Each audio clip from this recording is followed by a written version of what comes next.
Hi, everybody. My name is Jonah Burian. As he said, I'm a researcher and investor at a fund called Blockchain Capital. We were actually the first venture fund focusing on blockchain, period, started about 11 years ago. So the topic of this talk is ambitious. It's going to be, can we fix MEV? And I'm going to assume some baseline understanding of MEV in this talk. I'm going to assume people are roughly familiar with the sandwich attack, roughly familiar with proposer-builder separation. If that's not you, I'm sorry that you're trapped here with me for the next 30 minutes. So the layout of the talk is going to be, we're going to set up the problem. What is the problem with MEV today as it stands? Then we're going to say, okay, well, there's a problem. What's the root cause? And we're going to try to get to the root of where MEV comes from. We're then going to propose two different schools of thought on how to solve the problem. Finally, we're going to talk about all the different sub-solutions that each of these schools of thought have presented. So problem, root cause, two schools of thought, all the research around it. So without further ado, MEV, as it stands today, is a real problem. The first problem is there's an allocation problem. And what I mean by that is MEV is value that is extracted from users. Yet, where does the value flow? In the current market structure, the people that end up with all this value are the proposers. So you have value being extracted from users and flowing to proposers who are simply agents of the protocol. That's kind of weird. You would assume, well, you would hope maybe the users would get it. If not, maybe the applications who are generating it. If not, at least the protocol. But the idea that these out-of-protocol kind of agents of the protocol are getting all this value, that's kind of a weird market structure. And the second problem with MEV as it stands today is a centralization problem. What I mean there is, first off, there's an oligopoly in the current MEV structure. About 2 builders represent about 85% of all blocks built. That's an oligopoly. And the other big problem is there's a incentive to co-locate. There's a centralization problem that's geographic. So the idea here is a little bit nuanced. I'm happy to talk more about it in the Q&A section. But the idea is there's an incentive to propose your block as late as possible. You get more MEV that way. And if the incentive is to propose the block as late as possible, you want to be co-located with other proposers to make sure your block is accepted. So slowly over time, you should expect geographical centralization. And we're seeing that. So that's not so good. For the sake of the network, we really hope for geographical robustness, and yet the current state of MEV is actually putting pressure to centralize geographically. So there's an allocation problem. There's a centralization problem. It's not looking too good. So how do we solve this? Well, to solve any problem, we need to understand what is the root cause of the problem, right? So let's understand the source of MEV. And this next slide is going to be probably the most important slide. If you walk away and this is the only slide you understand, perfect. MEV originates from a monopoly on the right to propose a block. That is the root cause of MEV. Specifically, it's the monopoly on the ability to include transactions and to order transactions in a slot. So every 12 seconds or so in Ethereum, one proposer gets the right to propose the next block. And with that right comes, you get to choose all the state transitions that go into that block, all the transactions and the ordering of them. So take a classic MEV example like a sandwich attack. What's going on? Well, let's say there's a big buy order. The proposer, and by the way, they're now outsourcing this role to the builder, but in concept, the proposer is saying, I want to put my buy order right before this big buy order, my sell order right after, put the 3 of them together, and put them somewhere in the block. So they've ordered 3 transactions, got their 3 transactions included, and strategically placed in the block, right? Or including and ordering, this ability, this monopoly, has given the ability to do the sandwich attack. So MEV originates from this monopoly. This is the fundamental place where it comes from. So then how do we solve MEV? Well, there's 2 schools of thought. The first school of thought is MEV is intrinsic. Any decentralized system, any blockchain, is going to have MEV in it somewhere. It is going to be exploited. There's MEV somewhere in the system. And you can't fix it. The other school of thought is no, MEV is not an intrinsic property of blockchain, it's a function of bad design. MEV is extrinsic. You can actually solve it with proper engineering. So under the MEV is intrinsic camp, it's something fundamental. How do you solve the problem? Well, we said before MEV originates from a monopoly. Well, sell the monopoly, right? So the idea here would be the monopoly is worth something. You can extract a certain amount of value. So how much would you be willing to pay for the right to extract value? Well, up to the value you can extract. So if you can extract $100, you'd be willing to pay up to $100 to extract $100. So the idea is there's a monopoly in the system. We're not going to get rid of it, so let's sell it. By the protocol selling the MEV, it gets back the value that's being extracted at the protocol layer. And now you can probably solve the allocation problem. How? Well, you could redistribute it to users perhaps, maybe back to the applications, maybe just to token holders by burning it. There's different approaches, but at least you probably solved the allocation problem. And then from the centralization problem of is there centralization in the protocol, we have to take each solution and ask that question. It's not clear. On the MEV is extrinsic camp, that MEV is just a function of bad engineering. How do you fix it? Well, it comes from a monopoly. Break the monopoly, right? Simple idea. If MEV is a function of a monopoly, break it. So within each school of thought, there's been many different ideas that have been proposed. And by the way, these two schools of thought probably exist on a spectrum. So the idea that I'm putting these in two different camps is more stylistic for the purposes of these talks. But there's about 6 big solutions that have been proposed, and they kind of roughly fall into these camps, and the goal for the rest of the talk is going to be to cover each of these solutions at a high level so people have an understanding and an intuition of where these ideas are coming from. So one quick pit stop before we go and through these 6 solutions. Today's MEV pipeline, in some sense, falls into the intrinsic camp of selling the monopoly. So the way MEV works today is proposers are not sophisticated enough to kind of exploit these MEV opportunities. So what do proposers do? They sell the monopoly. They sell the monopoly to builders. So proposers are holding on to this very valuable monopoly. They can't use it, so they sell it, and in turn, they effectively get the value associated with this monopoly. The builders are paying that value in an auction process, which means that's why proposers end up with all the values. When we talked about the allocation problem at the beginning, this is the reason why. And the reason the protocol isn't getting the MEV is that this whole entire proposer-builder separation process is happening outside the protocol. So that's the current market structure today. So the kind of obvious place to start when you're thinking about how do you fix the MEV problem is what if we take the exact same idea of proposer-builder separation and run it in protocol, right? Super simple idea. You just, at block N, you sell the right to block N, you run proposer-builder separation and protocol, maybe we've solved MEV. Unfortunately, if you look at the research, and I'm not gonna get into all the reasons why, there is real problems with this. From an engineering perspective, it's hard to do. It also might induce some other weird forms of MEV. You might even be able to bypass this protocol. It probably doesn't solve the problem. Go on ETH research, you can read a million reasons why. But the intuition here is that there's this deterministic way of selling the block. Perhaps you can capture MEV that way, right? Selling the right to MEV in block N, at block N, it doesn't really work. But what if we could sell the right to a future block? So at block N, maybe we sell the right to a block 32 blocks later. So the idea here is execution auctions. You sell the right to the monopoly in advance. And having this buffer, from an engineering perspective, might fix it. Might fix the problems associated with ePBS and Shrine proposer-builder separation. That was the previous solution I discussed. So the idea here in execution auctions is sell the monopoly, just do it a little bit in advance.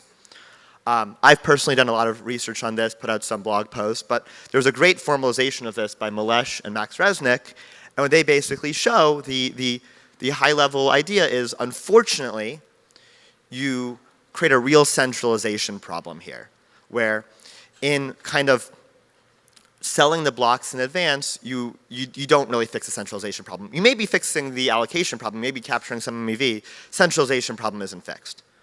And on top of that, there's been another school of research about multi-block MEV, which is the idea that if you have control 2 blocks in a row, you can extract more MEV than the sum of the 2 blocks. That's a very malicious type of MEV because it leads to some pretty bad centralization problems. Happy to answer that in the Q&A section. And it seems like execution auctions are the most exposed to this type of MEV.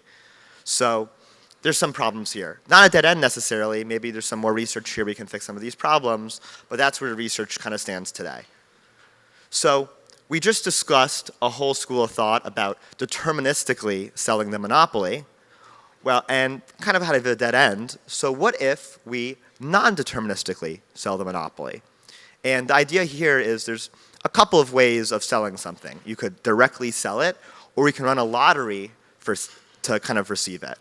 So under this lottery intuition, there's the idea of execution tickets.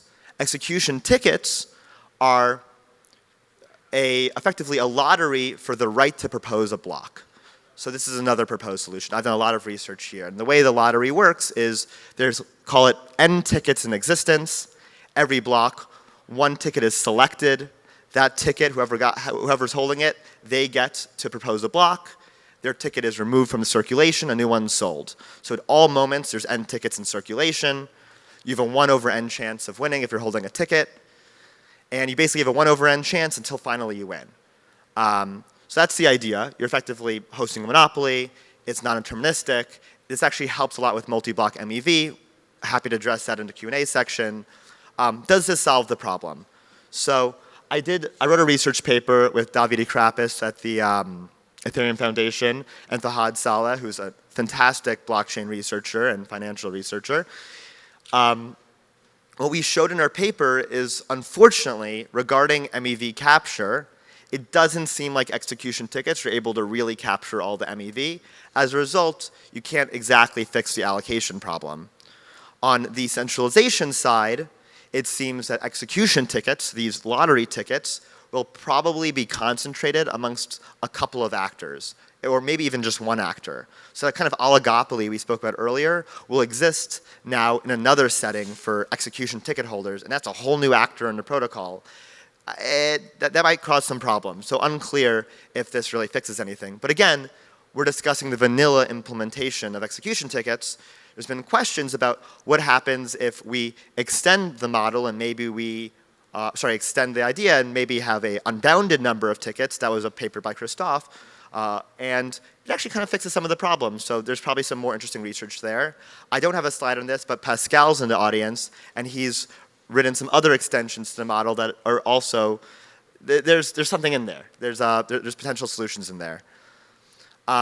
So the other non-deterministic school of thought is a concept called RAND EAs, or random execution auctions. It's kind of a blend of execution tickets and execution auctions. It was a new idea. It was just proposed recently.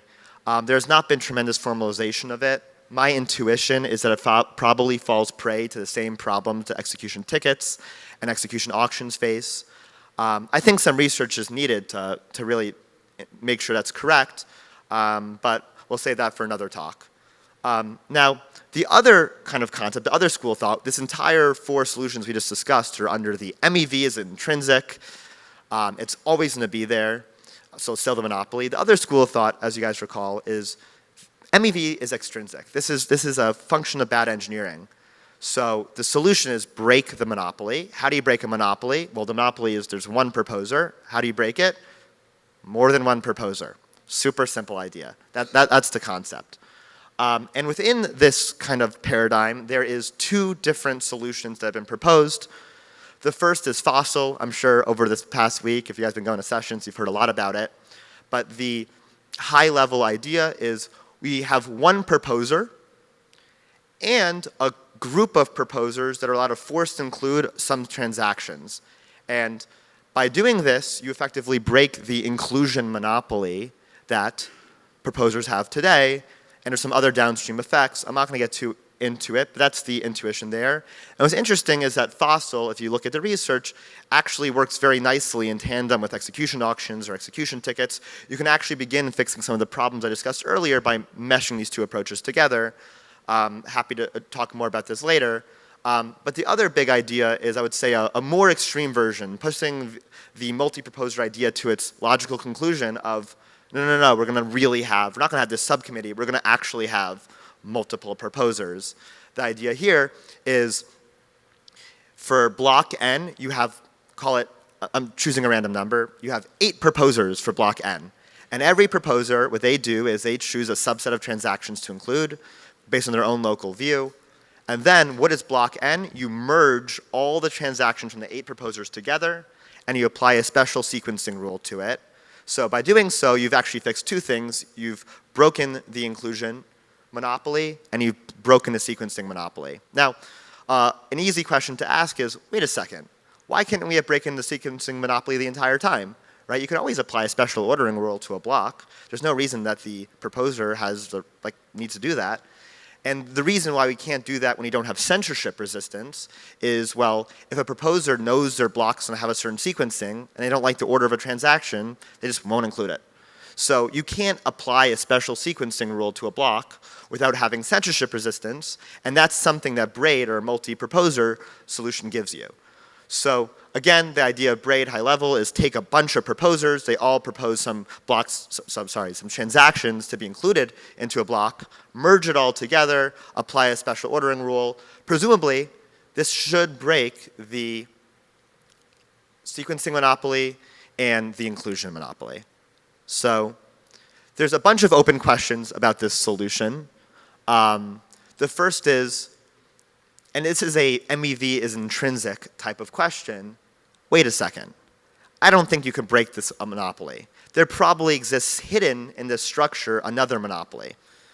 And in BRAID, the proposer that proposes last, in some sense, they have a monopoly because they see all the other things that will be included, so they really know, based on what they do, the end result of the block. So they have some power over sequencing and including, not necessarily the full power that today's proposers have, but some power. And the question becomes, can you have simultaneous release where you don't have somebody with a last look? Open question in the research.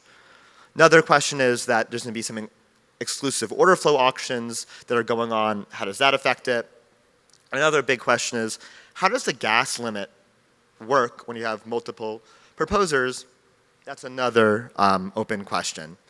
So if you take a bird's eye view again, and just going back through the talk, we began by saying, today there's a real problem. We have an allocation problem, we have a centralization problem. This all spurs from a monopoly. And within it, we had 2 kind of ways of solving it. Let's sell the monopoly, let's break the monopoly. And within each of these categories, there has been a bunch of different ideas that have been proposed in the literature. Again, I don't know which one's the right one. I think a lot of work needs to be done, but I encourage everybody in this crowd to do some research here. And one of the reasons why I personally love MEV research is that MEV research is all about how do you break a system? How do you break consensus? How do you kind of exploit consensus? But through this research, you end up learning a lot about how consensus works and a lot about how the execution environment works. So it is an interesting form of research that really gives deep intuition about how these systems work. So I encourage everybody to dig in. I kind of baited people by saying, can we fix MEV? And the answer is, I don't know. There's a bunch of solutions out there, but hopefully I motivated people to do some further digging. So I guess finished a minute early, so I'll leave room for a little bit more questions.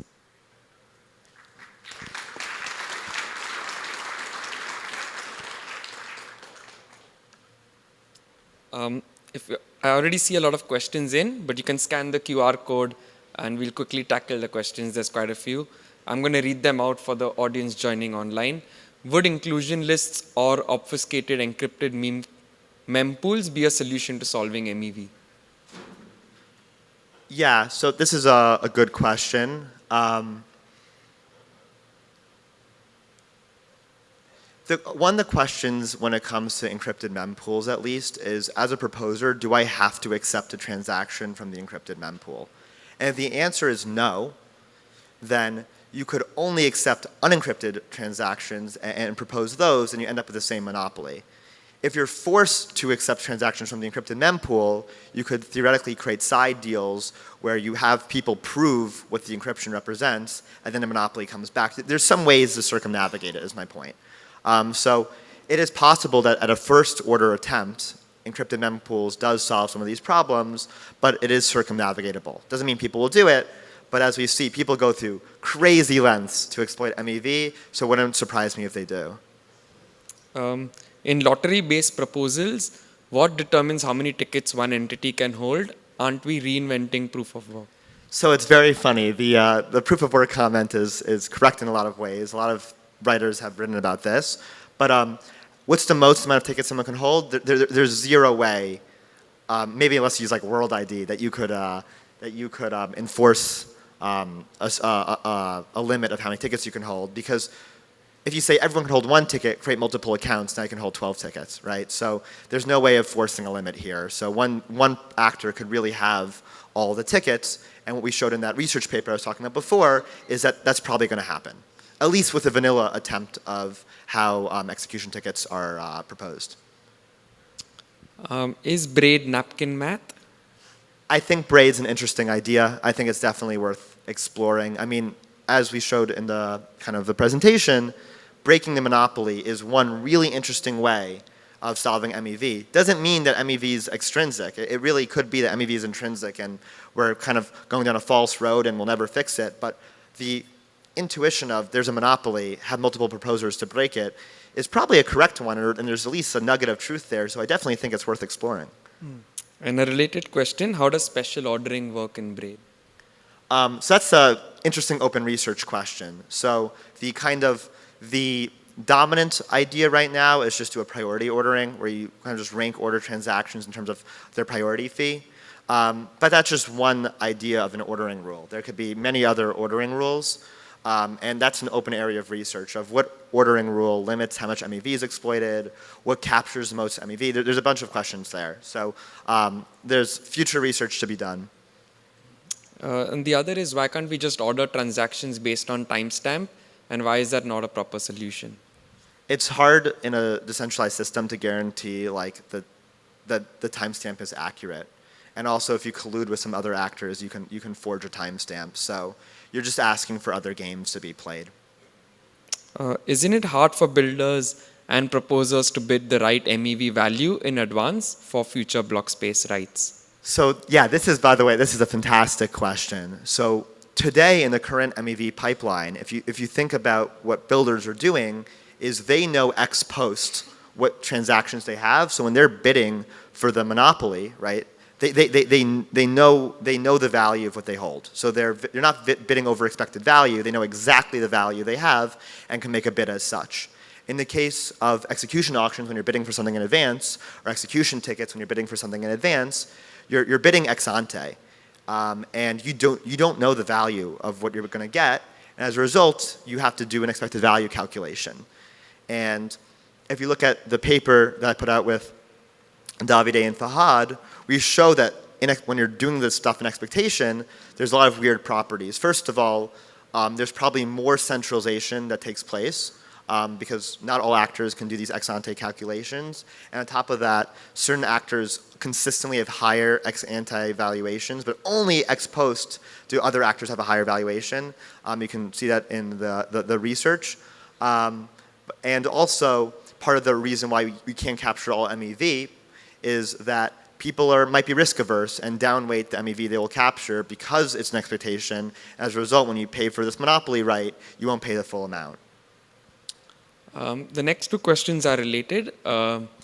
If we want to give MEV back to users, is ASS the only practical solution? And rather than removing MEV, could we approach in a different way where the protocol captures some value from the MEV? I guess I'm going to answer the first question. I don't fully get the second question. My guess is this is a Sorella proposer of how applications can capture their own MEV. So application MEV capture is by no means, it works together with protocol MEV capture. So one nice way of thinking about the Sorella proposer is that they're just running PBS on an application, like at the application layer, and that definitely should capture MEV, but I don't think that is non-compatible with protocol MEV capture. This talk was mostly about protocol MEV capture, of how the protocol fixes a problem. I'm not as well versed in how applications kind of fixed a problem, so I'm not going to comment further, but I want to speak and be wrong. And yeah, the second question is down if you.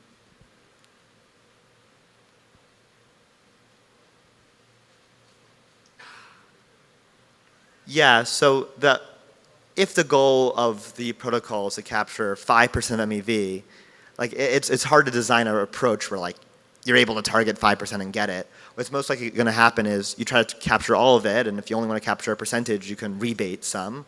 Or you could just say that whatever approach is going to happen is probably not going to capture everything, so this is an 80% approach, but you can't necessarily target a percentage per se. Currently, MEV is not a priority in the community compared to other topics. How can we increase the attention on the topic? Actually, I don't know if that's true. I mean, FOCIL has been getting a lot of attention recently. Execution auctions, execution tickets have seen a lot of writing recently. I think that in today's world, interop is probably one of the bigger problems that users are facing. And I think it makes sense why that's kind of become the priority recently. But I think MEV has gotten sufficient attention. Obviously, bias, I love working with MEV researchers, so the more the merrier. But I think it's getting the attention it deserves. The next question is an interesting one, but we've run out of time. And he's a good guy. He's a good guy. yeah. So give it up. This was a really edge of your seat talk.